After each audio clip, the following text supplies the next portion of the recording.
Well, hello and welcome to Following On with me, John Norman. Well, we were without the crowds in Ahmedabad for the third T20 between India and England, but that didn't affect the quality of the cricket on show. We were treated to a Virat Kohli batting masterclass and then a Jos Buttler counterpunch as the tourists saw themselves through to a 2-1 lead with 2 left to play. On Following On today, former England quicks Steve Harmison and Alex Tudor will join me, as well as Jarrod Kimber, to look back at that wonderful 77 not out by Kohli. And also, as 3 England bowlers reached speeds in excess of 90 miles an hour, and then that bludgeoning, brutal Jos Buttler innings blasted England to an 8-wicket victory. There's plenty to talk about. We'll also hear from both captains, live from the middle, I hope, and an England player or two, and look ahead to Thursday's 4th T20. You're listening to Following On TalkSport 2.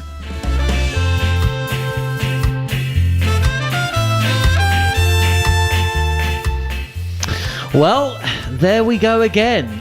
No doubt the toss will be talked about at some point in the next 20 minutes or so. But before then, Steve Harmison, Alex Tudor, Jarrod Kimber, as we look back at another 8-wicket win for England, which mirrors the result in the first T20. Player of the match will go the way of a batsman, though, on this occasion, I imagine.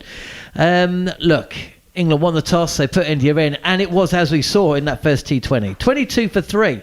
At the end of the power play, there was no way India could get away with that in the first T20. Well, it doesn't matter what Virat Kohli does, really. 24 for 3 at the end of the power play in this match.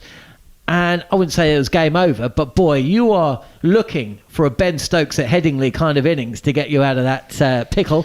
And despite 77 for Virat Kohli, they didn't manage it, Steve. Yeah, absolutely. I think they were 20 short, 20 even more short in that power play, and that was what took a knock-on effect towards the end of the game. And that's the question I was asking Tudes at the end there. What could England have potentially have chased? Because even if India had a positive power play and managed to get to 55, what did England get? 57 off 6 overs. If India had gotten there, you'd still back England to have enough in the tank to go and chase it down, especially the way Jos Buttler played. He hit 5 4s and 4 6s, and I wouldn't say it was a typical crash bang wallop Jos Buttler innings. There was a lot of running around, a lot of 2s, little sweeps. I think he showed what he needed to do to get his team over the line. But for me, if you're asking where this game was won, it was won definitely in that first power play.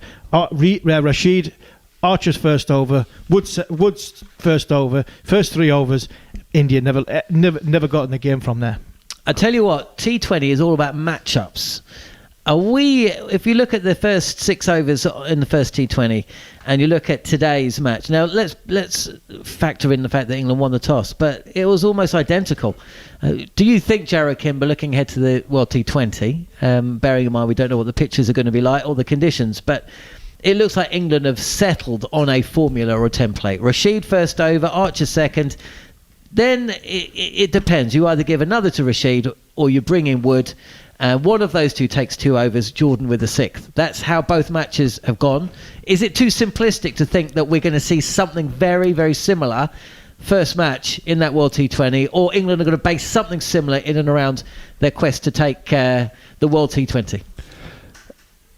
I mean, they won the World Cup by having 1 million all-rounders, didn't they? And then Jofra came in and changed their bowling lineup. I think for T20s, they don't have maybe the strength of all-rounders that they had a couple of years ago. Even someone like Liam Plunkett's batting is not there for them. So they're going to look at their next strength. They have Mark Wood. I was working for Bangalore when Mark Wood was available in one of the IPL auctions, and teams just absolutely want him in the IPL. Jofra, we've seen what's going on with Jofra. Chris Jordan is probably just maybe a step below in pace and in impact, but again, is a top-level bowler. When you've got those guys, I think you back them. That's your death and your power play, and with Mark Wood, probably your middle overs if you want to knock someone's head off. sort of sorted for you, and then you can throw the all-rounders around that. So I think it makes a lot of sense. I don't know how much Adil Rashid opening the bowling we'll continue to see. It'd be very interesting if Moeen Ali was playing in this, if he would have bowled early on in the power play. So I think there'll be more flexibility with those particular overs, but if they do have Sam Curran and Moeen Ali available to them to bowl, that gives them even more flexibility. If they think the ball's going to swing, and it did swing today, if they bowled in the second innings, I wonder if Sam Curran might have taken that new ball. I mean, Bhuvi Kumar was swinging it everywhere. They've got a lot of flexibility there. I don't think they have to follow that template, but the fact that they have two incredible strike bowlers in Archer and Wood is a huge thing going into a World Cup. That's an embarrassment of riches, isn't it? That you can come into a side, because you've got Stokes who can bowl that 2 or 3 overs. Essentially, you can come in and you think, right, if we win the toss and we're bowling first, we're going to go in with the lineup that we just talked about. But if we don't, then as you say, like in the second T20, it's Sam Curran who opens the bowling, and he was cheap as well, 1 for 28. In that first T20 though, because you're not weakening the side, because if you're bowling first, then you only need 2 overs from Curran and 2 overs from Stokes. And again, Curran didn't come in until the 9th over in the first T20. He came in to bowl his first over at the 11th over today. Now, he's never bowled later than he did in the first T20, and the same can be said again today. That amount of flexibility surely is a strength, especially when you consider the flip side of that is an India side who've come in with essentially 5 bowlers, and that's your lot. Yeah, it's an embarrassment of riches from Eoin Morgan, isn't it? And as I said, a captain's only as good as his bowling quartet, and he has that in abundance with this England lineup, as you say. If it is swinging, as you said, if England bowling in this second half, I mean, Bhuvi will swing it.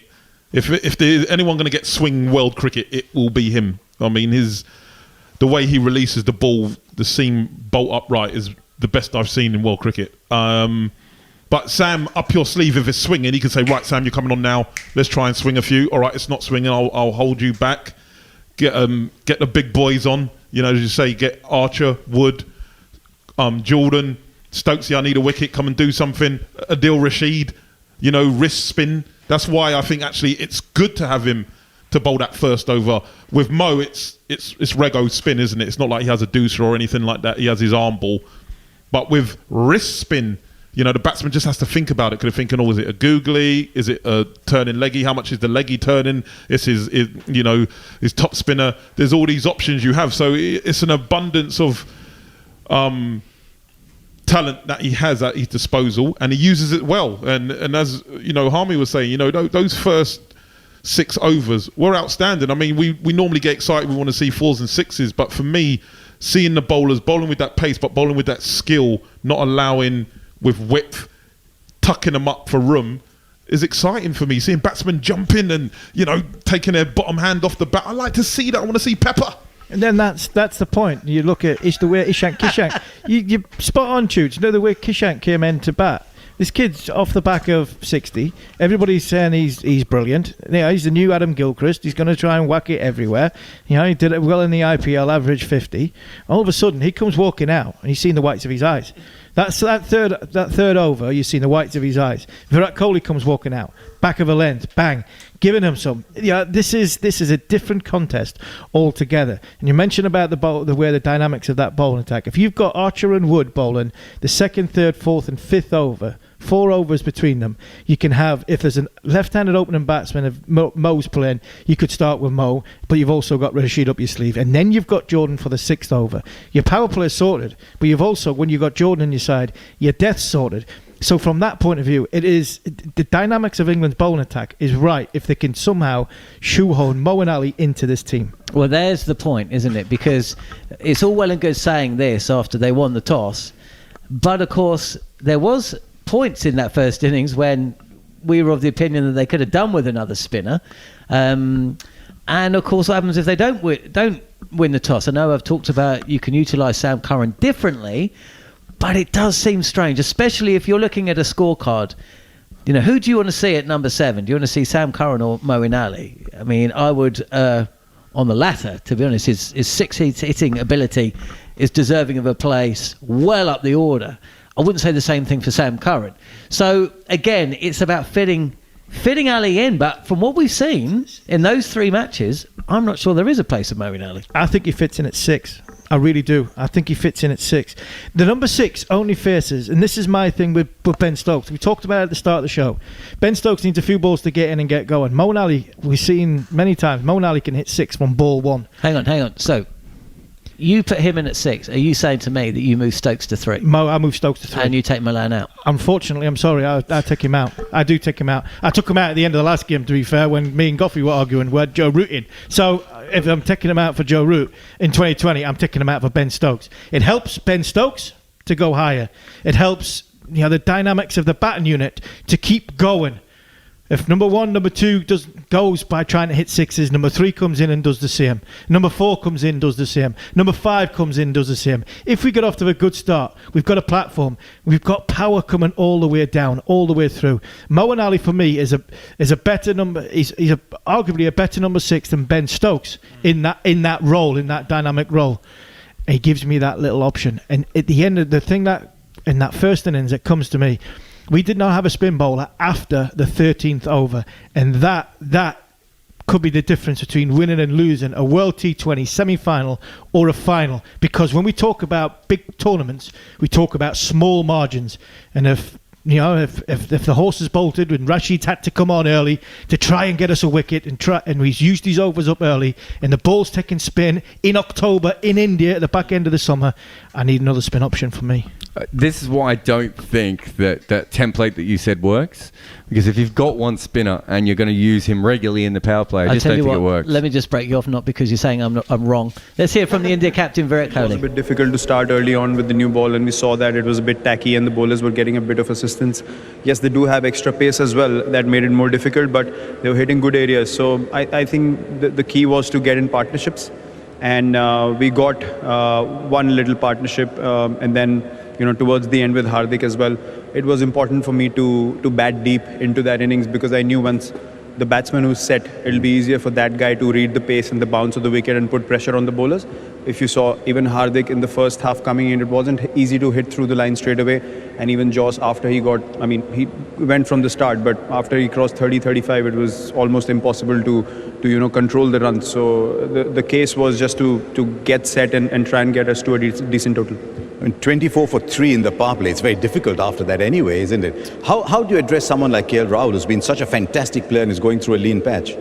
Well, I was going through a lean patch about 2 games ago. So, look, these things turn around very quickly. For us, he's been a champion player. If you look at his stats in the last 2-3 years, they are probably better than anyone in world cricket in T20s. So he'll continue to be our one of our main batters, along with Rohit at the top of the order. So we don't have any concerns there. T20 is a game which is a very instinctive game, and we know once he starts playing positively and few shots come off, it's a matter of 5-6 balls in this format, and suddenly you're back into that zone.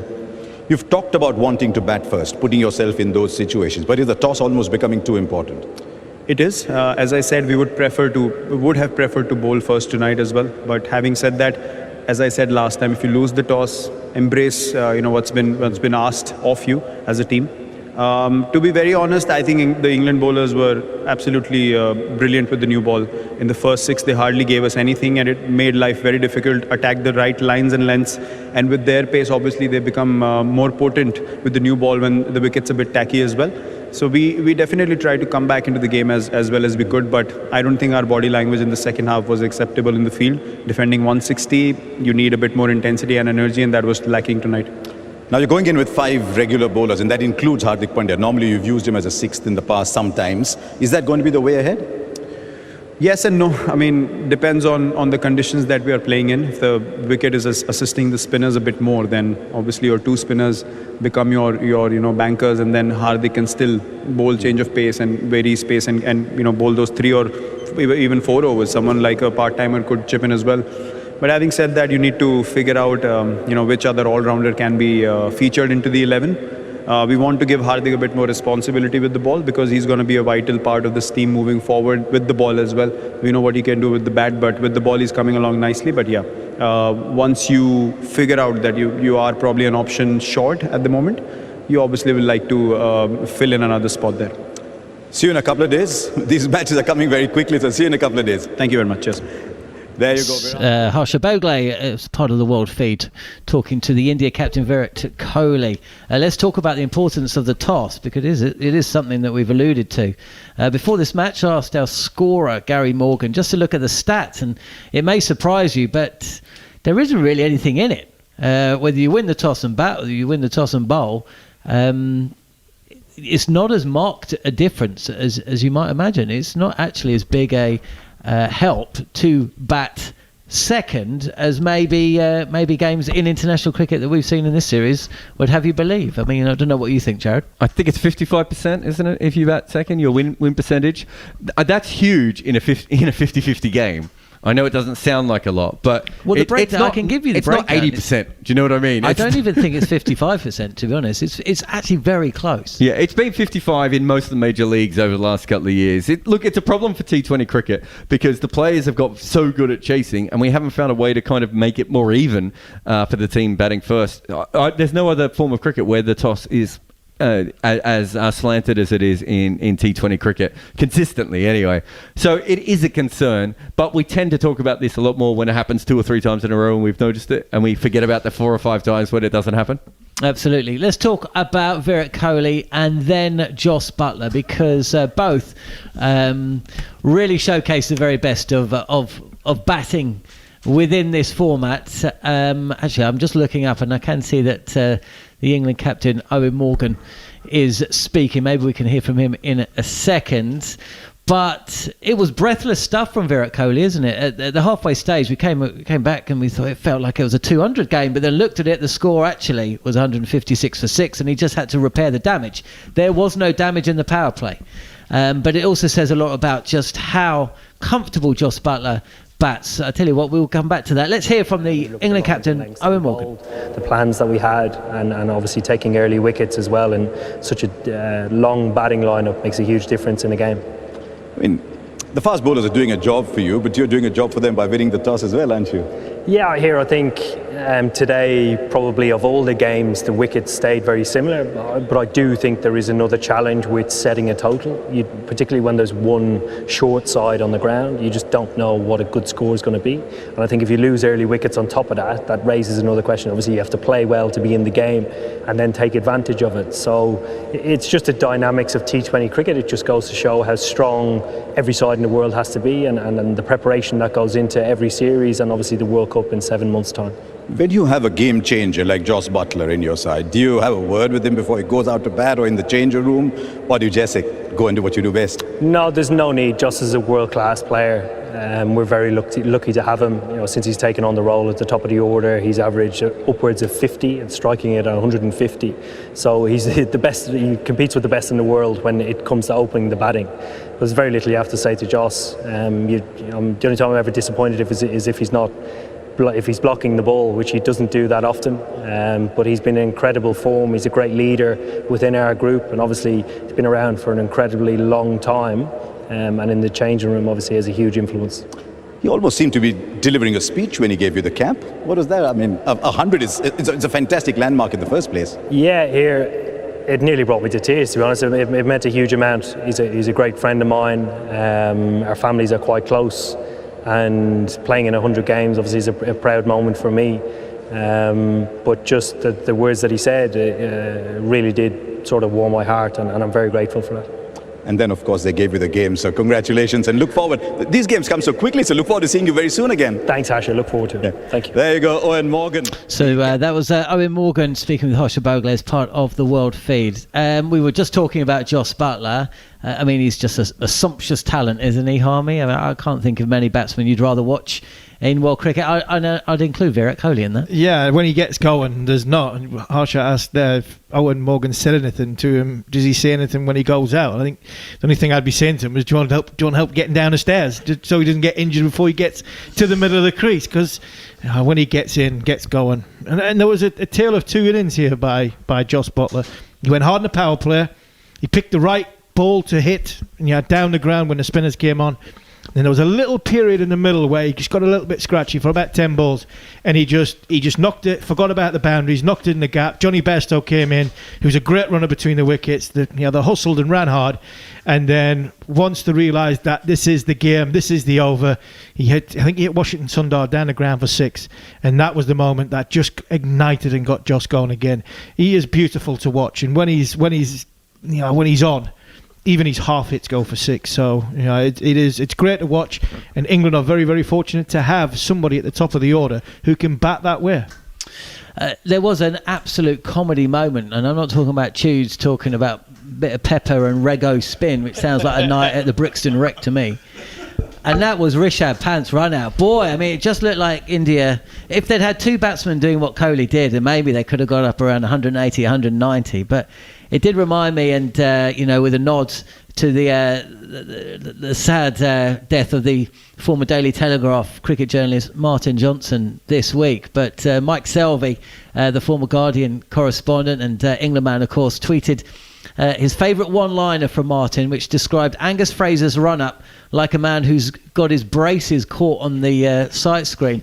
And Rishabh Pant, well, I tell you what, that was in homage to that, wasn't it? He looked very similar. Oh, mate, it was a comedy moment. You're right, Johnny, and they were going quite well at that time, and he was batting nicely, and he was just changing the momentum which they needed with England bowling so well in the power play, and just for that to happen. But as I said, with all the greatness that Virat has, there are some downsides, and I just think like he's so intense, and it was like, oh, there's a little bit of a misfield, it's gone 2 yards away, oh, let's take a single. Well, he wasn't even looking up, was Rishabh Pant, and he's thinking, oh, I got my skipper running towards me, I'm gonna have to run. He could have said no, he didn't, he was running. And I mean, I don't know what he gets in the 30-yard dash. We used to have like the old speed tests with your pads on and seeing how quick you... Mate, honestly, that was embarrassing. I think I might have beat him on that. Mate, honestly, there's a few that could have beat... He was running backwards. That intensity, you described it perfectly, Jared. There was 2 incidents in the first 2 overs. There was a LBW shout with Kumar, and Rohit Sharma was on the field captaining, and he decided very conservatively but on a level not to review, and he thought it was out as well. Yeah, he did, but he went with all the experts and he went, no, this one's not for me. And then what did Virat do? Well, Virat, I mean, I was off air, but I was essentially joking. It was Thakur was the bowler, I think, and essentially he almost dared the bowler not to review. He was like gesticulating, that's out, we must review, right? Now, Thakur must be looking at his captain thinking, I'm not sure, skipper, but you are scaring me quite a lot here, so I'm just going to agree. And, of course, they lost the review. I was briefly at RCB when he was obviously involved there, and I remember the decision-making process, which was, people putting up plans on a board and data experts and management consultants and all these things, and then there was this like a box on the side that says what Virat wants to do, because that's kind of no one was actually going to go against him, and he would say, I want all the information in the world, and someone would give him all the information, he'd go, no, that's wrong, we're going to do this. And he's a very passionate person, to be fair, but as Tude said, there's a big positive from that, and there's sometimes a slight negative from that. I think what it does show, it shows you how single-minded the guy is. He's a genius because of the way he bats and his single-minded approach of going out there and having a game plan in a single-minded way, but it also to the detriment to the rest of his team sometimes. He wanted that run, Rishi Pant. There was only one thought in Virat Kohli's mind. I was going to make that end. I'm not bothered about you. I'm going to make that end. I want to review because I need a wicket, because I'm captain and I need something to happen. It's I am, and that's sometimes to the detriment of what he is. But I think if I was an Indian supporter, that element of it would be so sort of small compared to the element he gives me with I am with the bat, that he is a genius with a bat, but that is his downfall. But yet he dropped himself down the order. He came in at 4. And he is a genius at the bat. You look at the top run scorers in international T20 cricket. In terms of average, he is Don Bradman-esque gap away from anybody else. It's only Babar Azam comes close, and he's scored 1,200 runs less than him. Everybody else, and most of them are openers as well, average mid-30s, high 30s. Kohli, he averages 50.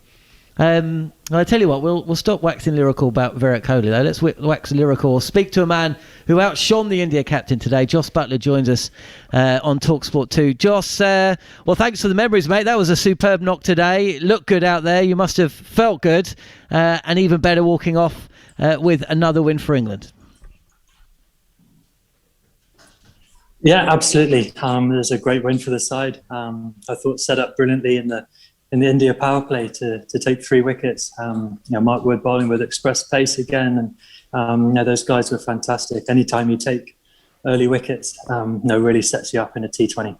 We just heard from your skipper, Eoin Morgan, and he just made mention of a little speech you gave earlier on the piece. Just give us an idea of, what Eoin Morgan has done for your game, and also this side as well, because you certainly play for the guy.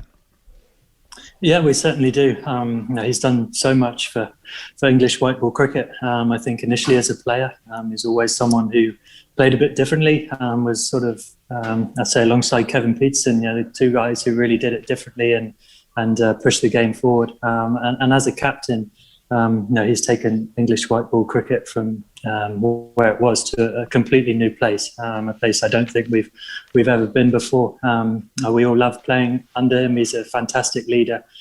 He gives everyone so much confidence, and he gives the backing to everyone. He's got so much trust in his players. So he's a great guy, and we're delighted for him to reach the milestone of 100 caps. And when you look around this team, I mean, obviously you starred in the 50-over World Cup campaign. There's a World T20 coming up later this year. Is there a feeling that, England are pretty close to knowing the first 11 that are going to take the field, but also the squad? Is there a feeling there within the team out there?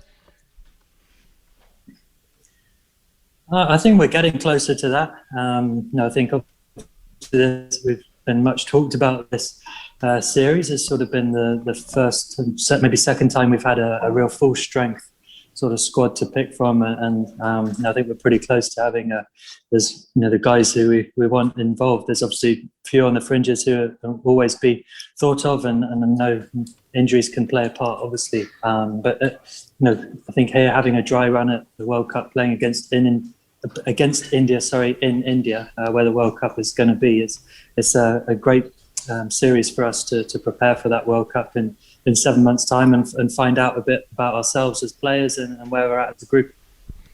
And Jos, that first 6 over power play, you've played a lot of 2020 cricket, a lot of white ball cricket, but has there been as good a power play for England in that when it comes to pace, accuracy, and firepower? Yeah, probably not. I had a great view from behind the stumps as well. The 3 guys who Adil started very well as well. Woody's bowling unbelievably quickly. Every time he seems to get the ball in hand at the minute, he looks in great rhythm. We all know what a star performer Jofra is as well. So those 2 guys are quite intimidating to face, and that's a brilliant power play. And there's not many times you lose the game when you take 3 wickets in the first 6.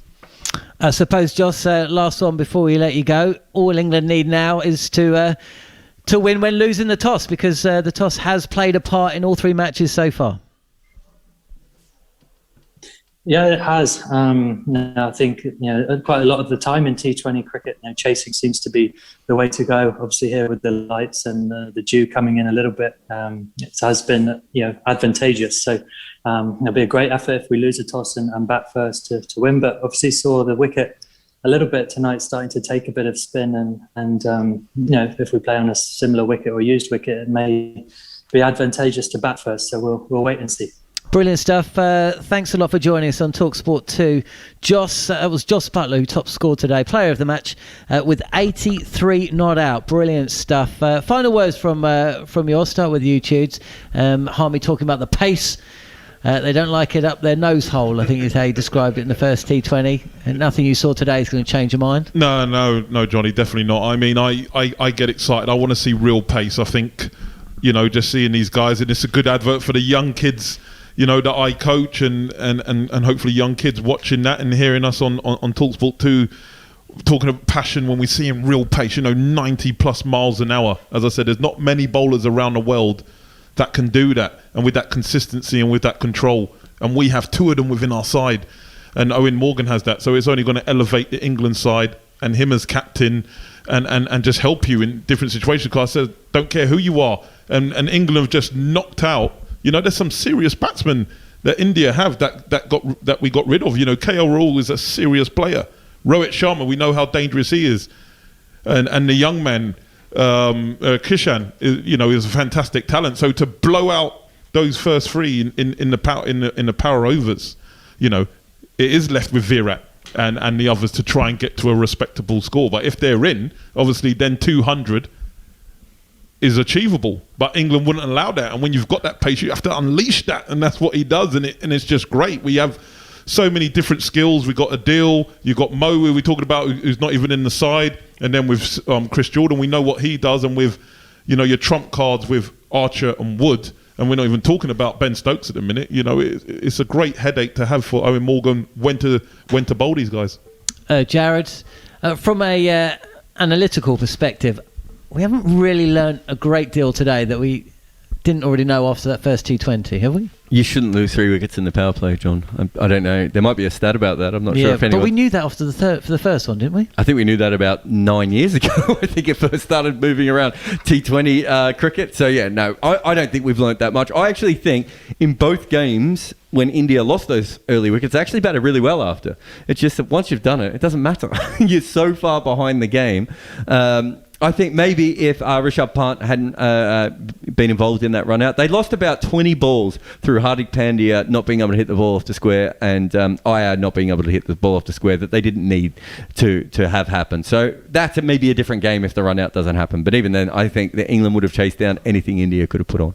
Harmy, last knockings from yourself before you jump on the train back up north? Yeah, I agree with what the two guys have said. I don't think India have been beaten as comfortably as they have been in the last 2 games in the last sort of 10 years of white ball cricket, and this is a formidable country when you play the shorter format.